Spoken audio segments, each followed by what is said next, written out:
At 7:48 this morning, let's go to Qatar and join Kevin Kilbane. Kevin, good morning to you. How the hell are you? I'm very good. How's it going, Ger? All good? Oh, magic. How are you? I'm good. A little tired still, probably a little bit jet lagged and things like that at the moment. We've not been getting off air till probably 1 a.m. local time here, so it was just trying to get in last night, back across the metro to get back to the hotel, get a bit of a kip, and then we're up and running really now, aren't we? So we have the 4 games today, so it'll be great. So are you doing every game, basically? Well, I'm not doing the Argentina game today, but the next three, I'm doing the next three. I'm in studio there, so our studios are in the souk, and so I'll be doing the next 3 games after that today. Shane was asking about the heat, but it's not that hot, is it? It's fine. Obviously it's hot, but it's not oppressive so far. Or am I wrong about that? No, that's probably fair. It's not scorching hot. The stadiums are actually cold. We went to the stadium. I'll be at the stadium for the Canada game, which is Wednesday. So we went to the stadium to do like sound testing and things like that the day that I arrived here, and it's actually freezing cold in the stadiums. And you feel it as soon as you walk in. Obviously, the aircon that's being pumped into the stadiums there. So you go from outside where it's warm, like not overly warm. It's pleasant enough into the evenings. And you walk into the stadiums and it's just freezing cold, and you feel that immediately as soon as you get in there. So that's because I saw somebody explain that's why everybody was leaving at half time in the first game, and that makes sense. Like there was no other reason for people to leave the opening game of the World Cup other than something has gone wrong here, and it's freezing. It really, really cold. Honestly, you'd be wearing a coat, a jumper, or whatever it will be when you get into the stadiums. You'd need it because it is actually that cold once you arrive in the stadiums. Can you talk to us a little bit about like what level of crossover you're seeing? I don't know if you've been wandering around the place, but like, are people there aware of the fact that the rest of the world is going, what the hell is going on with this World Cup, lads? More so, I've been wandering around. I've been getting the metros are saying to and from our studios. Got a metro down to the stadium the other day. So, I've been getting around quite a bit in the 2 or 3 days that I've been here. I got that feeling. You get that feeling from everyone that you're speaking to. It is a little bit of that. I think they're obviously recognising the issues that we've been talking about prior to this tournament. They're mentioning it to us slowly. There's so many, even around where our studios are, Ger. There must be, I don't know, say 500 people that's just working there. And apparently, from speaking to 1 or 2 guys that's working around the studios, and they're like just literally cleaning up there, making sure that everything's fine and in shape. They're working long 12, 15-hour days at some stage. They're not allowed to eat. There's no food for them. There's nothing that's been put on for them when they're actually working in these studios. Or not. It's around the studios actually. It's more like security as you're walking into the studios themselves.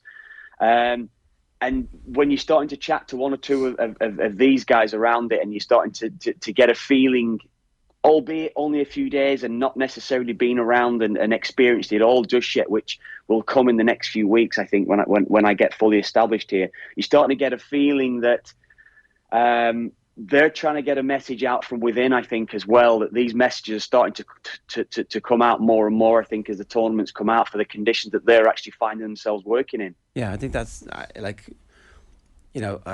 people before the World Cup are like, oh, no one should go, but actually by going and continuously talking about this stuff, you hope that at least everybody becomes aware of what life is like for people who aren't the ruling class and the ruling caste in Qatar. Let's talk a little bit about the armband situation, because we'll play you this clip first. It's Keane speaking on ITV yesterday when he was recommending that they should have done something. Have a listen. Yeah, but I think the players could have done it for the first game and took the punishment, whatever that might be. Kane, obviously you're risking saying if he's going to get a yellow card, if that was going to be the punishment. But that would have been a great statement. Do it for the first game. If you get your yellow card, what a message that would have been from Kane or Bale. Take your medicine, and then the next game you move on. You don't wear it because obviously, again, you don't want to be getting suspended. But I think it was a big mistake. I think both players, particularly obviously we're talking about Wales and England here, should have stuck to their guns and done it. Whatever pressure from outside and from their own associations, have the belief. If that's what you believe, then go with it. What do you think, Kev? I agree with that. I do agree. Especially the English FA, and I was seeing interviews prior to the game with officials from the FA saying, look, we'll take fines. This is what we're going to do. Adamant in the fact that we are actually going to, we're obviously going to take the knee, and we will definitely wear the armband. I think Harry Kane definitely should have done it. I think for what the FA supposedly stand for, and what they have mentioned that they stand for over the last 10 years especially, and how they've brought the women's game alongside the men's game forward over that period of time as well. I absolutely think that should have been done. Harry Kane, yes, especially Harry Kane, I'd feel, just take a yellow card for that one game. Yes, not necessarily an ongoing thing, but what a statement that would have been. And what can you imagine an iconic image going forward of the referee giving Harry Kane a yellow card just for wearing the armband? Can you imagine what that would have done, I think, globally? And also the fact is, regardless now, there is also a side aspect to this, that there's more of an issue with FIFA saying what they've said and saying that they're not allowed to wear this armband because they've highlighted the issue anyway. So I think the job was probably done prior to the game anyway, because I think the armband, I mean, I don't know what you guys feel there as well, but it seemed to me that the armband, that, players wearing rainbow laces, players wearing the armband, I don't think many people are asking the questions why guys were wearing rainbow laces or wearing the armband, whereas now people are asking the question as to why. I think even taking the knee in the Premier League probably for the last 2 or 3 months was probably, I think pressure needed to be put on the authorities, needed to be put on maybe FIFA, maybe UEFA for the paltry fines that we've seen for racist chanting that's gone on in stadiums across Europe and maybe across the world over the time. I think by taking the knee yesterday, especially, I think it highlighted that issue. That was my personal feeling on it. But the armband itself, I think that yellow card could have been taken for that one game yesterday, because I think that message would have been far greater than anything else. Do you think players, Kev, are hiding behind, I guess, the football associations and even hiding behind FIFA? Like FIFA, we know, are, as we said earlier, villains in this, but the players, the captains of these associations could have quite easily stood up and had their moment and actually done something with a bit of meaning, because as you say, like sometimes the rainbow laces and the One Love armbands lose meaning, but they had a lot of meaning yesterday and could have had so much more. I don't know, but no, do you think that, Shane, yourself? I don't know. I mean, that's just that. It still comes down to the fact for a majority of players, and this is the truth. The majority of players don't read up on the issues that's affecting the world, that's affecting even their own game. They just want to go out and play football. They, the paycheck's coming in at the end of the week or the end of the month or whatever it's going to be. They're just getting on with football. And I think to an extent, even I was like that when I was playing. I would have had a broad view on worldly issues and things like that. I would have always, particularly as I got older and older, I was reading, knowing my history, trying to be well read on various things. But so many players are not bothered. So many players don't even care. So, I wouldn't want to single out, even Harry Kane to an extent, or whichever captain. A lot of players don't actually care, and that's pretty much where it is. As sad as that sounds, that's pretty much what it is. I think it is up to the associations to almost back the players, and the associations. This maybe the English FA, or the Dutch FA that we're talking about yesterday, Welsh FA.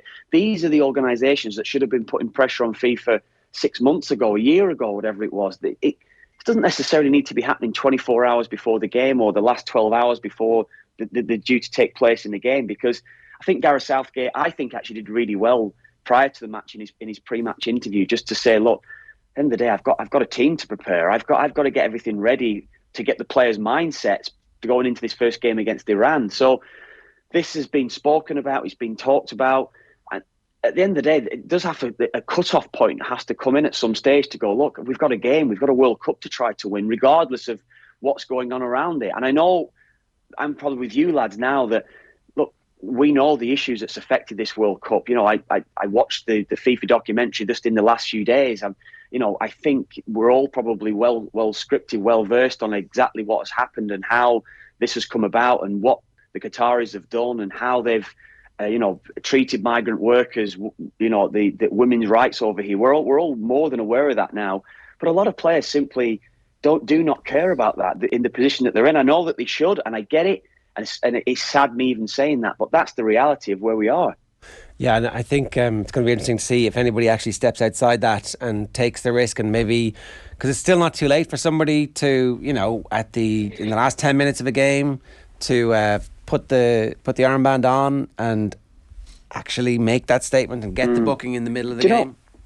Jay, I think the biggest story yesterday was the Iran players not singing the national anthem. I mean, that was the biggest story in my view yesterday. Iran players not singing the national anthem.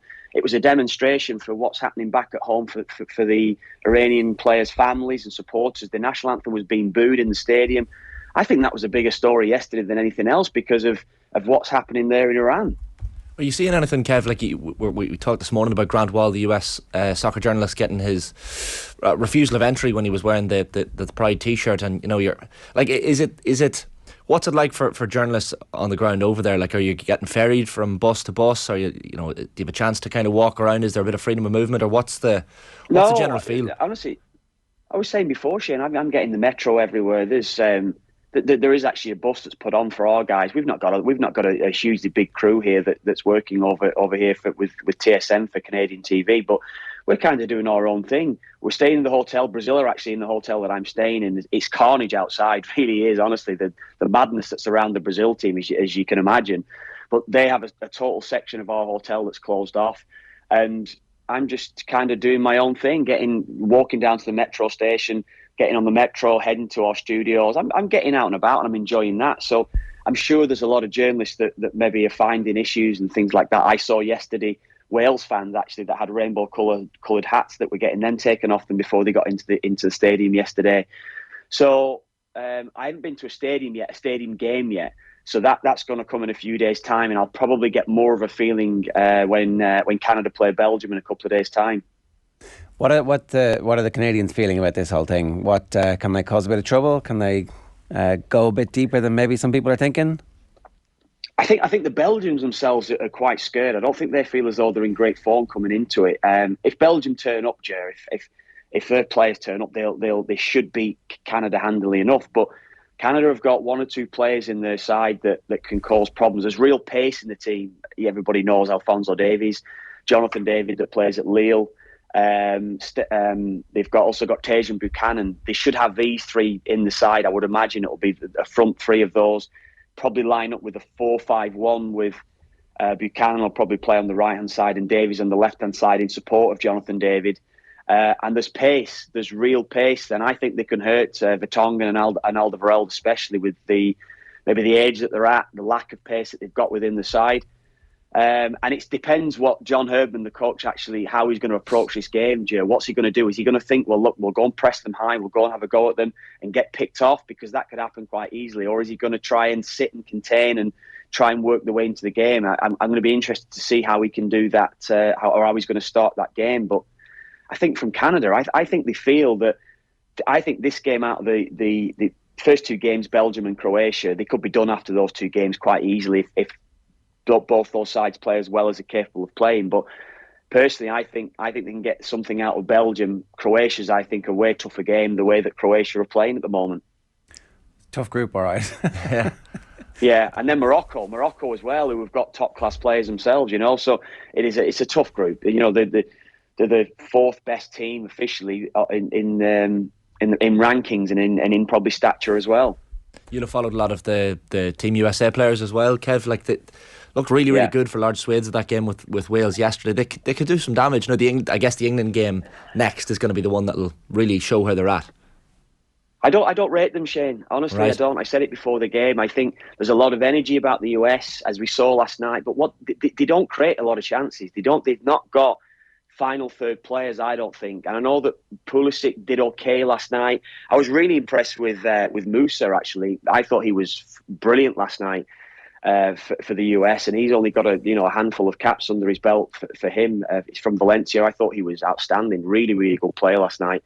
But I saw the tackle from Walker Zimmerman, and I was saying to our guys last night when they're in, I said, look, Tim Ream and Zimmerman as a centre-half partnership, if Harry Kane doesn't score against these guys or cause problems with other runners around him, Harry Kane should easily be able to deal with Zimmerman. And you can see for the penalty, Zimmerman going through the back of Bale, just such a rash decision for him to go to ground. And Wales weren't really doing much themselves. Wales were terrible in the first half.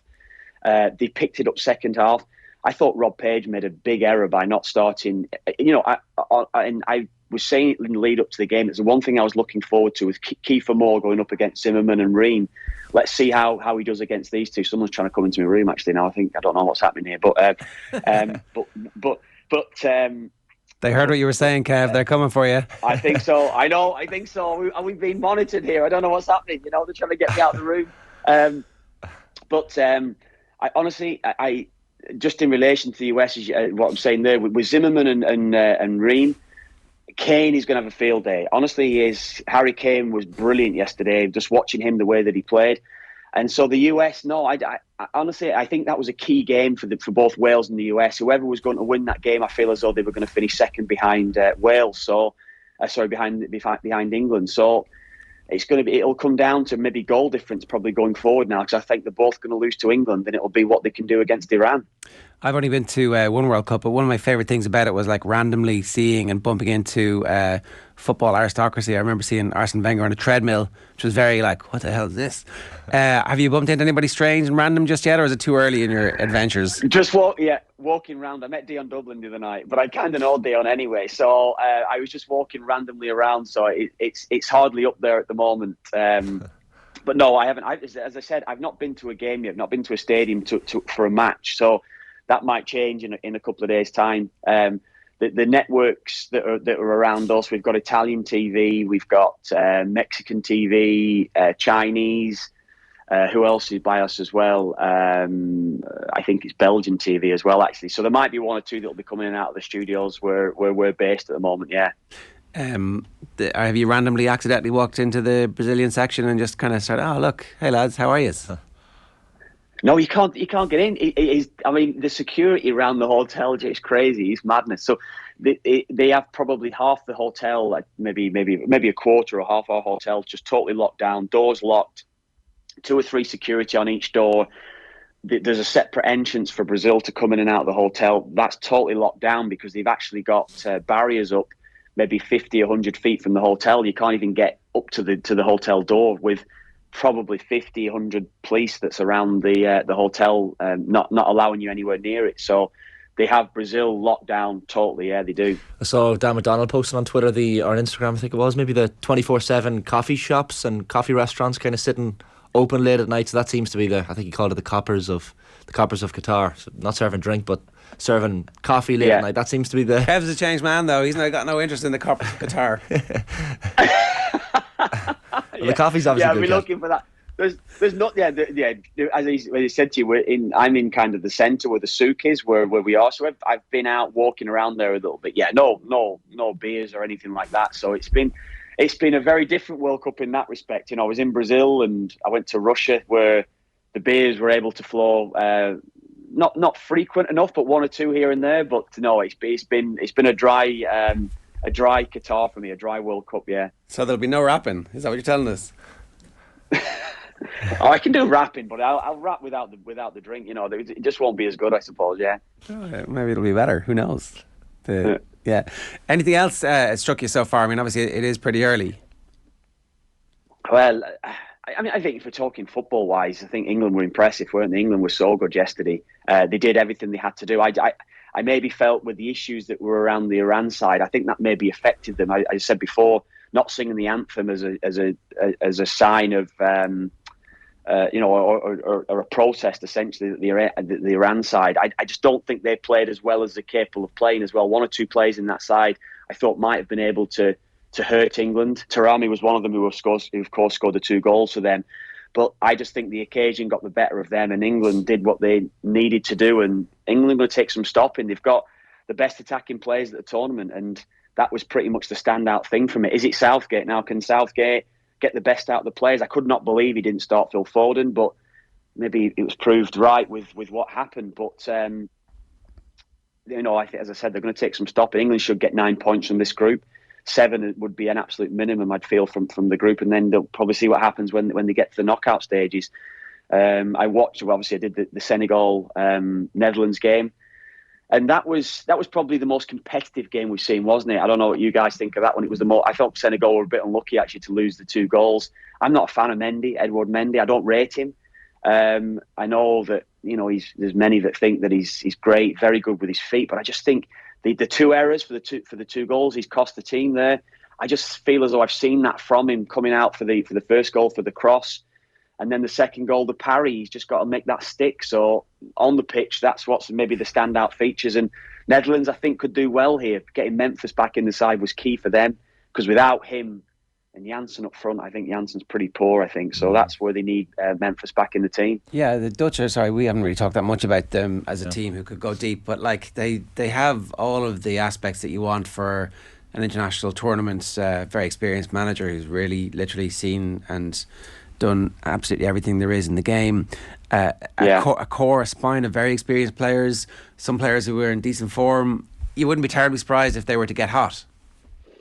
No, I think that as well. They've got no real superstar. They've not got the, if you look at, whatever, France and Brazil, England, whatever, they've got real top class players. If you look at like Kane, Neymar, Mbappe or whoever, Messi, of course, with Argentina, they haven't got that type of player, the game changer, I suppose, in the final third of the field. But throughout the team, they've got so much experience in class. De Jong and Van Dijk. I said Memphis coming in is a big player for them because he's big for how they play. But watching them prior to the tournament, I watched them so much, trying to, when I was researching and things like that. I think they're brilliant without the ball. Something maybe to look out for in how they play. They're a little bit more, not so much old school, but maybe going back 15, 20 years on how they press. They don't go 4 and 5 all pressing the ball quickly, pressing the goalkeeper, pressing centre halves. They leave centre halves on the ball. They try and set you a trap in the middle of the park, and then they try to sweep on that trap when the first ball's played into midfield, and they break from that, and that's where they usually try and counter. So they're really well organised at Holland. I think they're great to watch at times. Yesterday, I actually didn't feel that way. I thought they were a little bit poor, lax in possession. De Jong giving a couple of balls away, but I think they'll get better. So, no, I think they can beat anyone. I think that's the one thing that I would say about them. They can beat anyone with how organised they are. Kev, great to chat to you. 'Tis younger you're getting. It's a nice T-shirt as well, Kev. Is that the fashion statement of the day? Is that what we're starting with fashion statements already, Shane? Old school pigskin leather football. Yeah, I like it. It's good. Good man. Thanks, guys. Talk to you soon. Cheers. Stay safe.